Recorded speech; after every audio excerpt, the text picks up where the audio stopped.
हाँ जी, वैंकूवर में हो चुकी है स्नो शुरू और लोगों ने गरम गरम जैकेटें, टोपियाँ, गरम शूज़ और गर्मा गर्म खानों के साथ इस स्नो को एंजॉय करें क्योंकि वैंकूवर में इतनी ज़्यादा स्नो होती नहीं है। तो जब स्नो होती है तो लोग बहुत ज़्यादा इसको एंजॉय करते हैं। Oh, angels sent from up above. You know you make my world light up. When I was down, when I was hurt, you came to lift me up. अस्सलाम वालेकुम जी, welcome to my YouTube channel. I hope आप सब खैरियत से होंगे। Canada में आप कहीं भी जाएं आपको स्नो तो मिलेगी। यहाँ पर ठंड तो होती है, विंटर्स में आपको स्नो भी मिलेगी, रेन भी मिलेगी।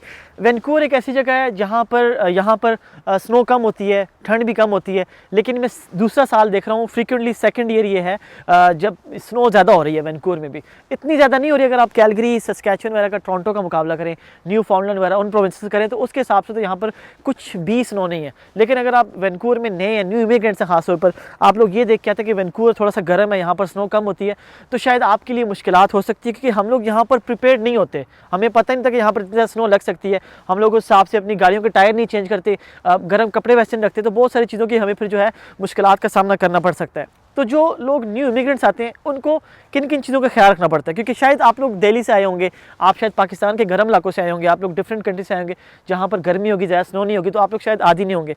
लेकिन अगर आप कनाडा आते हैं, अगर आप खासतौर पर टोरंटो जाते हैं, सस्कैचुअन, कैलगरी, वहाँ पर तो आपको बहुत ही ज़्यादा फुली इक्विप्ड रहना पड़ेगा। लेकिन वैंकूवर में भी अब मैं देख रहा हूँ कि काफ़ी ज़्यादा स्नो हो रही है। अब जैसे कल यहाँ पर स्नो लगी है 10 से 15 सेंटीमीटर के बीच में लगी है, शायद 20 थी, लेकिन जो मुझे फिगर याद है वो 10 से 15 सेंटीमीटर के बीच में कल स्नो लगी थी यहाँ पर। और यहाँ पर कुछ एक्सीडेंट्स वगैरह भी हुए हैं, हाईवेज़ वगैरह पर गाड़ियाँ टकराई हैं, क्योंकि जो है ना, जब ये देखें, जब यहाँ पर स्नो लगती है तो आपके जब टायर्स, आपके पास स्नो टायर्स नहीं होते तो आपकी गाड़ियाँ फिर स्लिप होती हैं। तो सबसे पहली चीज़ आपने ये करनी है कि आपने अपनी गाड़ी के टायर चेंज करने। अगर आप ड्राइव कर रहे हैं तो आपने अपनी गाड़ी के टायर जो है स्नो टायर्स लगाने हैं, आपने ऑल 4 सीजन टायर नहीं लगाने। देखिए, स्नो टायर्स का क्या होता है कि उसमें जो है वो रबर होती है, सॉफ्ट होती है उसके ऊपर, टायर के ऊपर, और वो जो है स्नो के ऊपर काफ़ी फ्लेक्सिबल होती है, उसको ग्रिप करती है। तो इसलिए स्नो टायर्स लगाने ज़रूरी है। मेरे पास भी इससे पहले last year all 4 season tyres थे, लेकिन मेरा एक जगह पे जाके एक्सीडेंट हुआ था क्योंकि मेरी गाड़ी वहाँ पे स्लिप कर गई थी और जाके मैं खंबे के साथ टकरा गया था। तो अल्हम्दुलिल्लाह कोई इतनी बड़ा मुझे नुकसान नहीं हुआ, लेकिन उसके बाद फिर मैंने स्नो टायर लगा लिए थे। ये देखिए जी, गाड़ी के जो स्नो के टायर्स होते हैं कुछ ऐसे होते हैं, सॉफ्ट रबर होती है उसके ऊपर, और इसकी ग्रिप बड़ी अच्छी है, स्नो के ऊपर बड़े अच्छे से ग्रिप कर लेती है, बड़ी फ्लेक्सिबल सी होती है, तो आपकी गाड़ी स्लिप नहीं होती।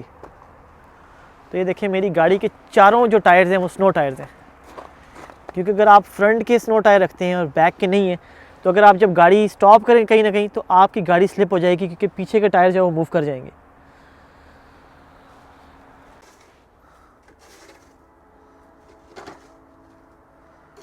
तो सबसे पहले तो कोशिश ये करें कि टायर चेंज करें। अगर आपको नेसेसरी नहीं है बाहर जाना तो अवॉइड करें स्नो में, घर में आप बैठ के जो है फैमिली के साथ टाइम गुजार सकते हैं। उसके अलावा आपने अपनी गाड़ी में एक्स्ट्रा फ्यूल रखना है जी। आपने रिचार्जेबल बैटरी रखनी है कि जब यहाँ पर ठंड होती है तो आपकी गाड़ी की बैटरी भी डेड हो सकती है, बड़े लोग के साथ ही प्रॉब्लम होती है। तो आपके पास रिचार्जेबल बैटरी हो, आपके पास स्नैक्स हो।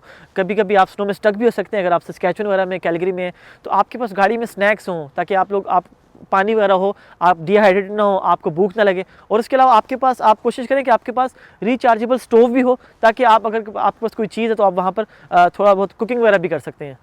फिर आपके पास गर्म कपड़े हों, जैकेट्स हों, जो है स्नो शूज़ हों आपके पास, टोपी वगैरह आपके पास हो, आपके पास ग्लोव्स हों। तो उसके अलावा जब आप यहाँ पर स्नो होती है तो स्नो के बाद यहाँ पर अक्सर जब स्नो मेल्ट होती है, कि वैंकूवर में अगेन इतनी स्नो होती है। अब देखें, कल यहाँ पर स्नो थी, अभी यहाँ पर वेदर अच्छा हो गया, धूप निकल रही है, तो जैसे ही धूप निकलती है तो ये स्नो मेल्ट होना शुरू होती है। तो यहाँ पर जो रोड्स होते हैं, साइड वॉक्स होती हैं, पेवमेंट्स होती हैं, ये इन पे जो है ना ब्लैक आइस जम जाती है, जिसकी वजह से आप लोग वहाँ पे स्लिप हो सकते हैं। बहुत सारे लोग यहाँ पर स्लिप हो जाते हैं, उनको इंजरी वगैरह हो जाती है।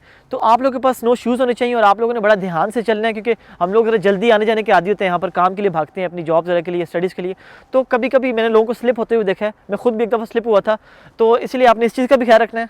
तो ये कुछ चीज़ें जी, अगर आप कनाडा में नए आते हैं, स्टूडेंट्स हैं, न्यू इमिग्रेंट्स हैं, अगर आपको इतना आप आदी नहीं है स्नो वगैरह के, तो आपको इन चीज़ों का ख्याल रखना पड़ेगा। वंस अगेन, वैंकूवर में once in a blue moon इतनी ज़्यादा स्नो लगती है, लेकिन अगर आप कैलगरी, टोरंटो, सस्कैचुअन जाते हैं तो वहाँ पर बहुत ज़्यादा स्नो होती है, और अगर आप लोग यूज़ टू नहीं है तो आपके लिए बहुत मुश्किलात हो सकती है वहाँ पर। तो चलें जी, उम्मीद है ये वीडियो आपके लिए हेल्पफुल होगी। मैं चलता हूँ स्नो को एंजॉय करने के। वैंकूवर में स्नो कम होती है, तो जब यहाँ पर स्नो होती है तो हम लोग इस स्नो को बहुत ज़्यादा एंजॉय करते हैं। आपसे मिलते हैं अपनी अगली वीडियो में। अस्सलाम वालेकुम and take care.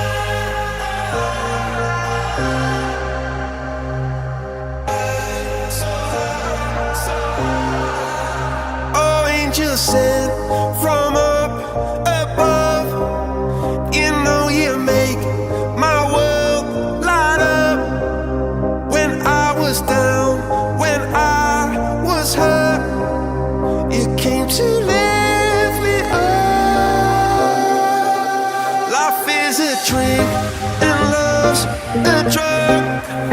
Oh, now I think I must be my